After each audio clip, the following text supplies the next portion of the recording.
of class 12th. Today I am going to discuss the third chapter of Flamingo.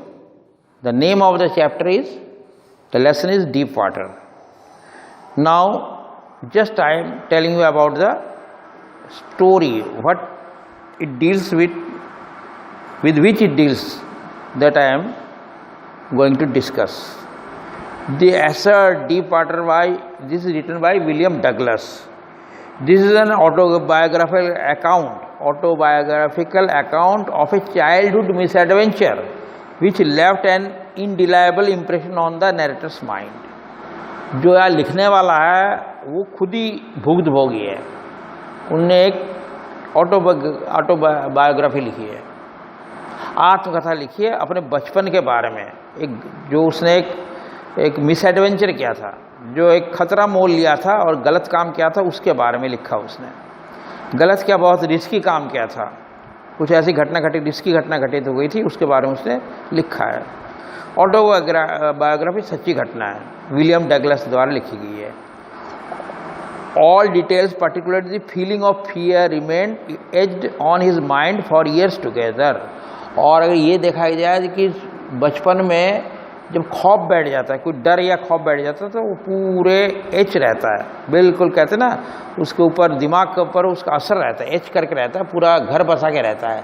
वो एक बार बचपन में जो डर बैठ जाता है वो डर जल्दी से उतरता नहीं है, क्योंकि एक बार मौत का डर था, मौत के मुंह में से किसी कारण जैसे बिल्कुल मौत आ गई थी सामने, उससे बचा था लेखक। तो उसके बारे में वो अपना एक्सपीरियंस को बताते हैं, चाइल्डहुड में हुआ था ये।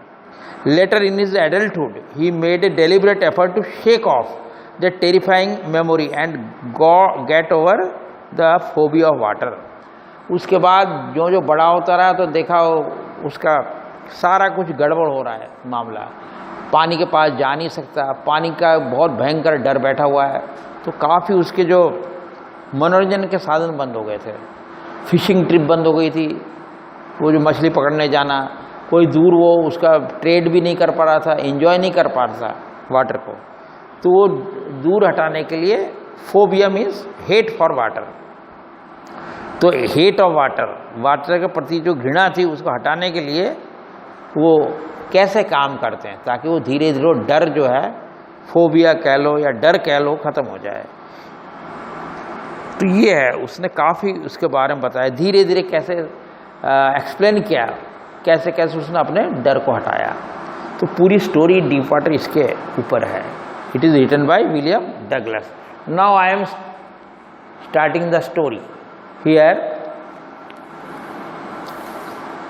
Yes, now I am discussing about the author. William Douglas 1898 to 1980 was born in Maine, Minnesota. Where is Maine and Minnesota? This is in USA में है, यूनाइटेड स्टेट्स ऑफ अमेरिका में है। विलियम डगलस वहीं की पैदाइश है। Main बोल के जगह है, मिनेस्टा में है। After graduating with a bachelor's of arts in English and economics, he spend 2 years teaching high school in Yakima नामक स्थान है, वहाँ पर उसने हाई स्कूल इकोनॉमिक्स को पढ़ने के बाद, आर्ट्स से बैचलर डिग्री लेने के बाद, बीए पास करने के बाद वो पढ़ाने लगे, हाई स्कूल में पढ़ाने लगे। याकीमा, ये भी यूएसए में, याकीमा नामक शहर में पढ़ाने लगे। However he got tired of this and decide to pursue a legal career. जबकि वो कुछ दिनों के बाद, हालांकि वो हो गए थे, थोड़ा थक गए थे, वो बोर होने लगे थे, फिर उन्होंने सोचा कि क्यों ना वकालत कर ली जाए, लीगल कैरियर, क्यों नहीं वकालत कर ली जाए। तो उसने वकालत भी चालू कर दिया, एज ए वकील उनने, एज ए लीगल एडवाइज़र उनने अपना काम चालू कर दिया। तो उसी दौरान he met Franklin D Roosevelt. ये Franklin D Roosevelt is the president of USA during the period 1933 to 1945। ये जो 12 साल तक ये अमेरिका प्रेसिडेंट रहे हैं, 33 से लेके 45 तक। और इन्हीं के दौरान में वर्ल्ड वार लड़ी गई। Second world war was started and fought, Second World War was fought during 39 to 45, 1939 to 1945. During his tenure, the Second World War was fought. This is under Roosevelt. Second World War was fought. तो he became an advisor and friend to the president. तो दोस्त बन गए थे. William Douglas president के दोस्त बन गए थे, उनके एडवाइजर बन गए थे, सलाहकार बन गए थे. He used to advise him. Douglas was a leading advocate of individual rights. तो जो लोगों को जो एक व्यक्तिगत जो स्वतंत्रता मिलती है उसके बारे में वो बड़ा लड़ते थे, एडवोकेट थे. उसके प्रति उन्होंने काफ़ी वो दिखाई, चेतना दिखाई और लोगों के हक के लिए लड़ते थे. बड़ा नाम हुआ इनका, डगलस का. ही retired in 1975 with a term lasting 36 years and remains the longest serving judge.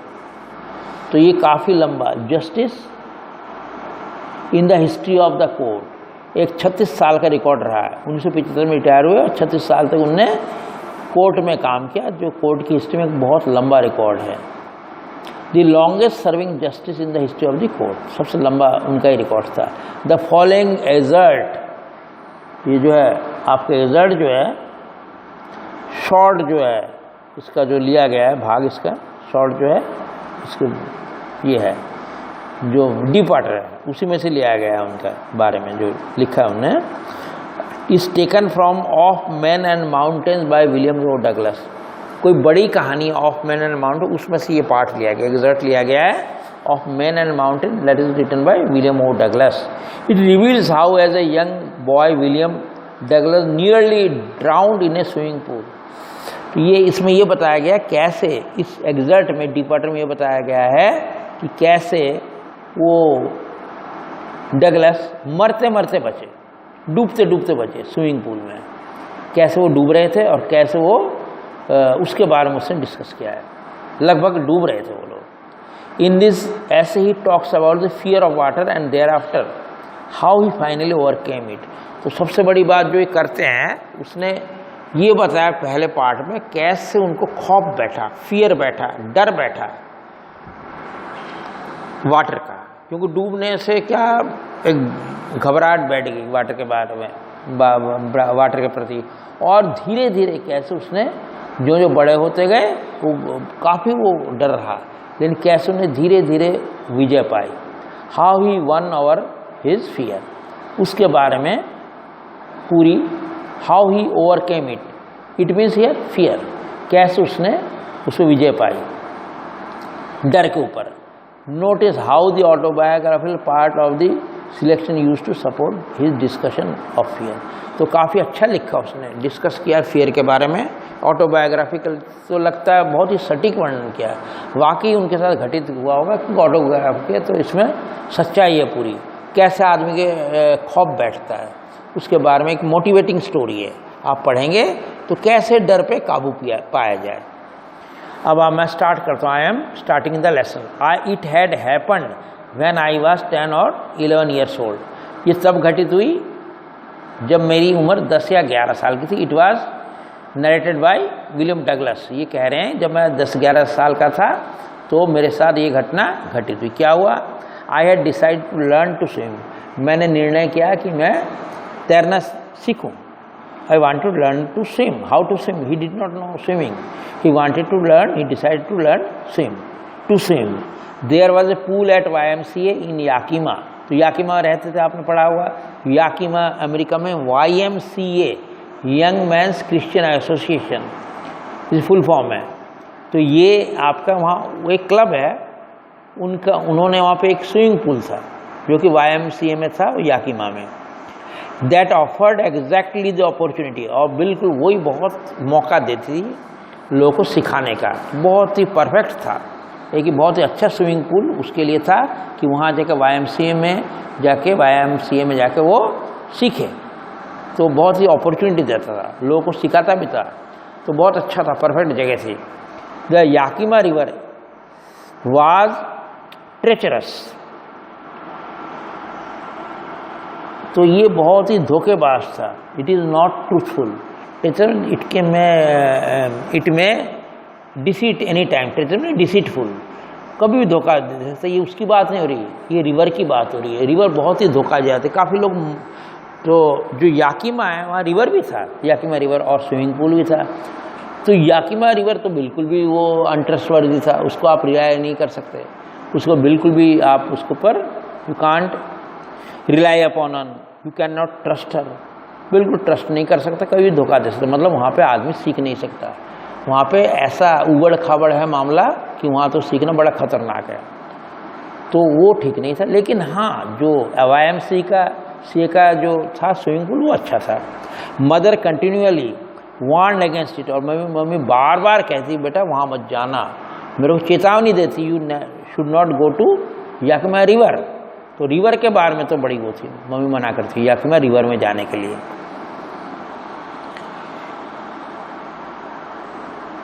And kept fresh in mind the details of each drowning in the river, और मेरे दिमाग हर बार यही भरती रहती थी, बार बार वो गिनाती रहती क्या क्या मौतें हुई वहाँ पर। ईच ड्राउनिंग, एवरी ड्राउनिंग, तो the people who lost their life, every each drowning means the people who lost their life there due to drowning tragedy. तो कहाँ तो गए थे करने आपके वो सीखने तैरना, और वो डूब के आए। तो मम्मी बार बार मुझे याद दिलाती थी, चेतावनी देती, तो मेरे को रिवर में जाने से मना करती थी। But the YMCA pool was safe, लेकिन उल्टे देखिए, YMCA जो पूल है, पूल मीन्स यहाँ स्विमिंग पूल की बात हो रही है, ये बड़ा सेफ था। यहाँ वो रिवर वाली बात नहीं थी, रिस्क भी कम नहीं था। It was only 2 or 3 feet deep at the shallow and while it was 9 feet deep at the other. देखिए यहाँ जो स्विमिंग पूल कुछ ऐसा बना हुआ था, तो 2 एंड थे, एक शैलो एंड, एक आपका डीप एंड। शैलो मीन्स जहाँ कम गहराई वाला, जहाँ पानी छिछला हो, ज़्यादा गहरा नहीं हो, और एक डीप एंड था। तो शैलो जो एंड था, शैलो जो छोर था, वो सिर्फ वहाँ पानी 3 feet, कोई बच्चा भी नहीं डूबता वहाँ पे, 2 से 3 feet था। लेकिन जो दूसरा छोर था डीप एंड, वो लगभग 9 feet था। तो वहाँ खतरा ज़रूर था, लेकिन हाँ 2-3 feet और बीच में भी ज़्यादा खतरा नहीं था। ये स्विमिंग पूल के बारे में खासियत थी। तो लोग बाग सीखते रहते हैं, 3 फुट में धीरे धीरे आगे बढ़ते जाते हैं, 4 feet 5 feet करते करते जब परफेक्ट हो जाते हैं तो आगे 9 feet पे जाके वो इस तरह से ट्रेनिंग होती थी, वहाँ जाके सीखते थे। 9 feet में जब परफेक्ट होने के बाद तो 9 feet वाले एंड में जाके they use to swim there when they become perfect. I got a pair of water wings and went to the pool. तो मैंने एक पंख से ले ली, वाटर विंग्स पहनते हैं जो नया नौसिखिया जो होता है ना, जो नोविस होता है, the who does not know swimming, तो इस तरह वाटर विंग्स पहन के वो पूल में गया। यहाँ आई कौन है? डगलस। तो मैं पूल में गया पहली बार वाटर विंग्स पहन के। I hated to walk naked into it and show my skinny legs. तो मैं बिल्कुल नंगे पैर नहीं जाना चाहता था, और मैं नहीं चाहता था मेरी स्किनी मीन्स थिन लेग्स, पतली पतली टांगे लोग बाग देखे, और वो मेरे को बड़ी शर्म सी महसूस होती थी, क्योंकि ये जो चीज़ है ये बहुत ही मतलब मेरे जो स्किनी चेहरा मैं नहीं दिखाना चाहता, मुझे शर्म, आई वॉज हेजिटेंट, और मुझे कुछ वो भी लगता था, झिझक होती थी, और अच्छा नहीं लगता कि लोग मेरे दुबला पतला पैर देखे। But I subdued my pride and did it. लेकिन मैंने अपने आप को रोका, और मैं ऐसे ही गया, स्किनी लेग से ही मैं गया, जैसे जैसे मैंने अपने आप को रोका, चलो देखे तो देखी जाएगी, और मैं स्किनी लेग को दिखाते हुए उतर गया। क्यों ऐसे ही उतरना पड़ता, वरना कोई चारा नहीं है। From the beginning however I had an aversion to the water when I was in it. शुरू से ही पुरानी बात है, मतलब सब तो 10-11 साल का था, उससे पहले की बात है। तो डिसलाइक फॉर वाटर था, aversion means dislike for water from the almost from the very beginning. बहुत पहले से मैं ज़्यादा पसंद नहीं करता था वाटर को। क्या हुआ तो वो भी बताया जाएगा। This started when I was 3 or 4, 6-7 साल पहले की बात, जब मैं 3 साल 4 साल, बहुत बच्चा होता है, 3-4 साल का था।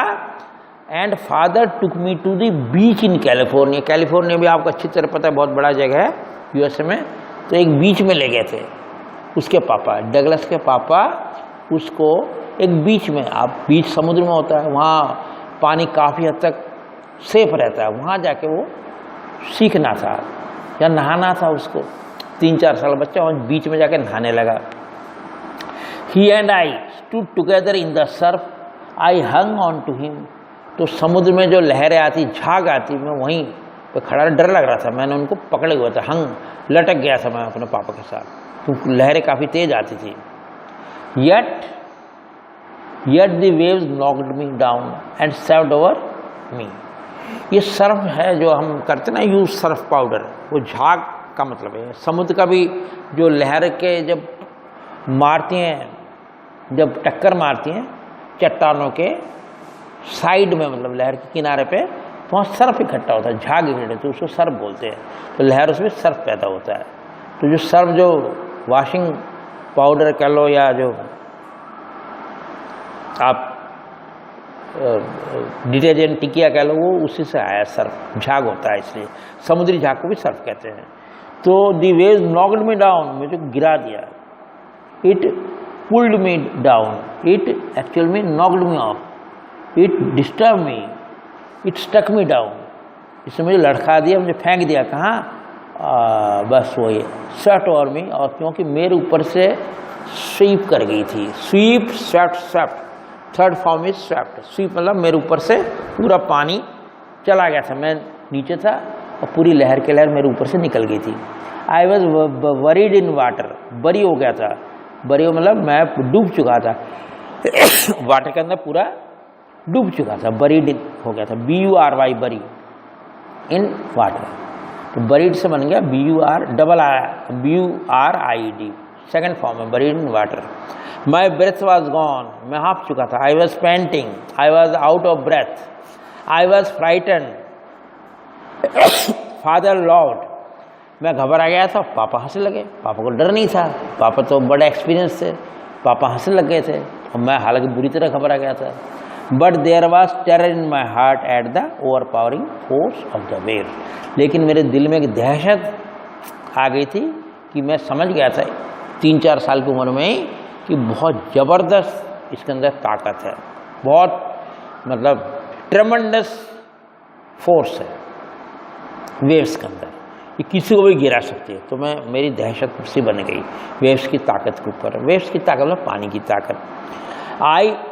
माई introduction to the YMCA swimming pool revived unpleasant memories and stirred childish fears.